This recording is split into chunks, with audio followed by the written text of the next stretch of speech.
Álvaro Afonso, Desinflama Brasil, Lava Jato, DNA. É o primeiro vídeo, um vídeo totalmente inédito, onde nós vamos começar a mostrar por que o nosso país está mergulhado numa epidemia de fadiga adrenal. Já provamos que fadiga adrenal é uma epidemia. A gente agora está iniciando a formação de um fluxograma para ensinar aos brasileiros como é que a gente vai tratar essa epidemia de fadiga adrenal.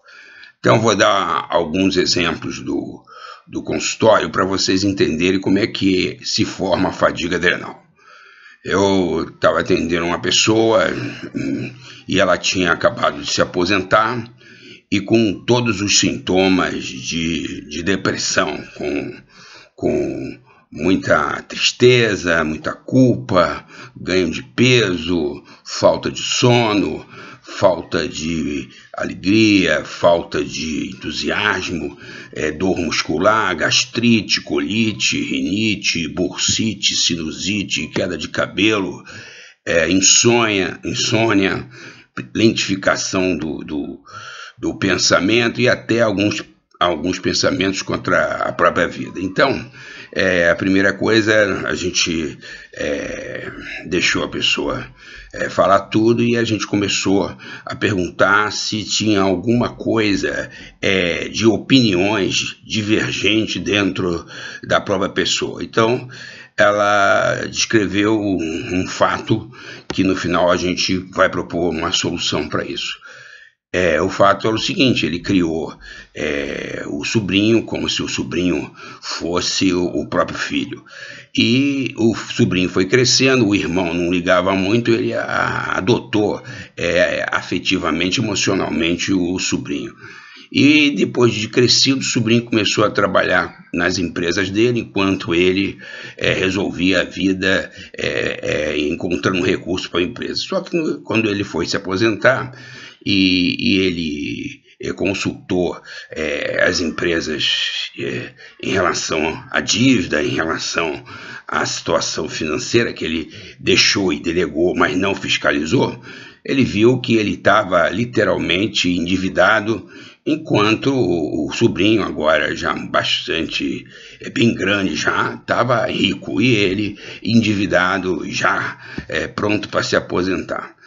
Então, essa situação dele é a situação que se repete em vários exemplos, como um médico que estava operando uma cliente e a cliente ia operar de uma coisa relativamente simples, que era um determinado cisto no ovário, mas o médico viu que existiam coisas bem complicadas além do cisto. E ele não teve dúvida em retirar as coisas complicadas e salvar a vida da cliente. Mas passou um tempo, ele recebeu uma comunicação de um processo que a cliente estava movendo contra ele, porque ela não tinha dado autorização dele fazer a cirurgia sem pedir permissão. O que realmente é uma coisa bem difícil, né? Porque ele, apesar de estar ainda mostrando que ele tinha que fazer o que ele fez, na realidade, os sentimentos, as emoções, os valores, fora a apurrinhação de ter que contratar advogados para se defender de uma coisa que ele não foi negligente, ele não foi omisso, não foi imprudente, muito pelo contrário, ele até preservou a vida daquela pessoa. Então, na primeira situação, uma situação em que a pessoa investiu um sentimento numa determinada pessoa e confiança e muitos anos, e de repente ele teve o sentimento de traição ou de ter se enganado. E no outro, um sentimento que é muito comum hoje em dia aqui na nossa pátria, que é o sentimento de você ter determinados valores e os valores contrários parece que são que dominam, e a pessoa fica dividido entre dois opostos, ou seja, em duas situações conflitantes. E a pessoa, quando tem uma coisa mais grave, ela fica totalmente dominada pelo problema, ela totalmente fica dominada pela dor. E quando ela tem esse tipo de situação, que a gente chama assim duplo vínculo, ou estresse oxidativo central, ou dissonância cognitiva. A dissonância cognitiva é o que mais existe hoje no nosso país. O que é a dissonância cognitiva? O lado direito, ou vamos supor, o lado direito do cérebro, ou o lado esquerdo, tanto faz, um lado do cérebro, ele tem todas as memórias, ele tem todos os aprendizados, todos os comportamentos, todos os valores que nós chamamos de cognições frias. O que são cognições frias? São cognições, aprendizados que a gente tem para sobrevivência, como o medo, a culpa, a tristeza, a mágoa, o ressentimento, todas essas experiências frias que a gente tem, elas ficam localizadas mais num lado do cérebro. Então são frias, elas são de baixa densidade. E um lado do cérebro, ele procura sempre fugir da dor. Enquanto o outro lado, que é um lado que a gente chama normalmente, na maioria das vezes, esquerdo, ele é o cérebro que ele faz a gente buscar o prazer, sentir o prazer.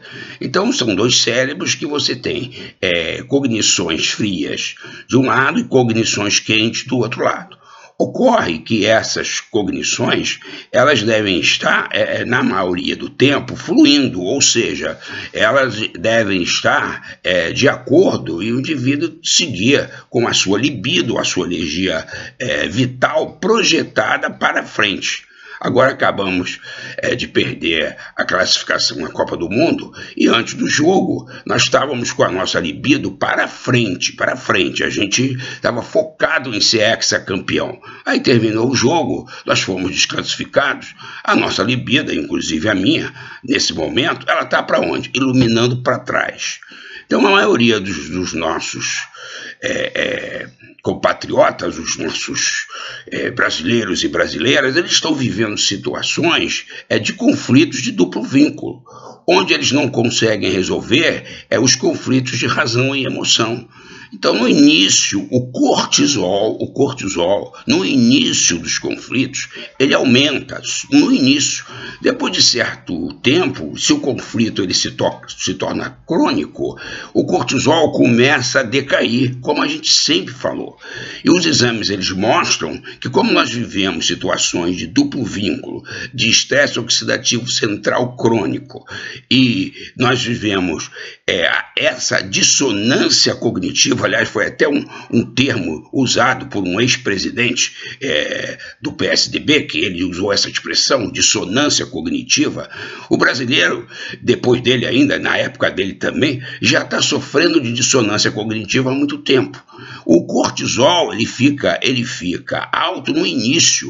Depois de muito tempo, a suprarrenal não aguenta e ela fica com a produção muito baixa. Quando ela fica com a produção muito baixa, o organismo influenciado por vários disruptores do ambiente, como glúten, caseína do leite, formol, glutamato, antibióticos, antimicóticos, anticoncepcionais, antiácidos, os prazóis, anticolesterol, anti-tudo, vai tendo uma permeabilidade com o cortisol baixíssimo, altera a microbiota intestinal. Aí o processo inflamatório ele está pululando em todos os nossos tecidos. Então, entra um, sai outro, mas o diagnóstico é 90% sempre o mesmo. As pessoas vivendo dissonância cognitiva, as emoções frias, os sentimentos frios, as cognições frias brigando com as cognições quentes. Aí, depois de vários anos e vários tempos de somatizações, o sujeito entra num período de fadiga energética, porque ele tem um ruído de comunicação dentro do cérebro. Então, se você pegar uma ressonância magnética de última geração, você consegue hoje ver exatamente o que eu estou falando, e depois, nos próximos vídeos, nós vamos mostrar isso para vocês, dentro do cérebro, como se fosse uma bola de energia impedindo o fluxo da nossa libido. O Desinflama Brasil, a partir desse vídeo, nos próximos vídeos, vai orientar como é que a gente pode fazer usando técnicas absurdamente científicas, e também nós vamos colocar um fluxograma, como é que a gente trata a fadiga adrenal, que sempre disseram que não existia, mas está aí. A fadiga adrenal hoje é um fato, é um diagnóstico simples. Agora, o tratamento é dado em função das origens. Eu estou dizendo aqui, por exemplo, as origens mais comuns, que são brigas de cachorro grande, como se diz na gíria, dentro do cérebro, entre as emoções e aprendizados frios, que fazem a gente fugir da dor, e aqueles que são quentes, que fazem a gente buscar prazer. A solução, juntar o tico e o teco, você desfazer essa bola magnética, e como desfazer é uma questão que as pessoas têm que ter informação e têm que ter a credibilidade, a validação, para poder sair desse buraco. Afinal de contas, não é fácil você levar uma bola nas costas. Mas o brasileiro, ele leva a bola nas costas todo dia, toda hora. Todo dia, toda hora, ele liga a televisão, é só bola nas costas. É só dissonância cognitiva, como disse lá o nosso antigo presidente. Então, meus amores, fadiga adrenal é uma realidade. Os nossos resultados são resultados que ninguém pode dizer qualquer coisa contra ele, mas a gente não quer inflar o nosso ego. Nós queremos contribuir, nós queremos passar o que há de melhor nos nossos corações para vocês, o Desinflama Brasil. Então, esse é o primeiro vídeo que a gente fala das principais causas de fadiga adrenal. Nos próximos, nós vamos começar a mostrar o nosso fluxograma de tratamento de fadiga adrenal. Beijo carregado de ocitocina para vocês. E lembrem, o grande barato é a gente voltar a fazer com que tico e teco eles se compreendam, e a gente colocar a nossa libido para frente, porque farol de carro que ilumina para trás é perigoso. Beijo no coração de vocês.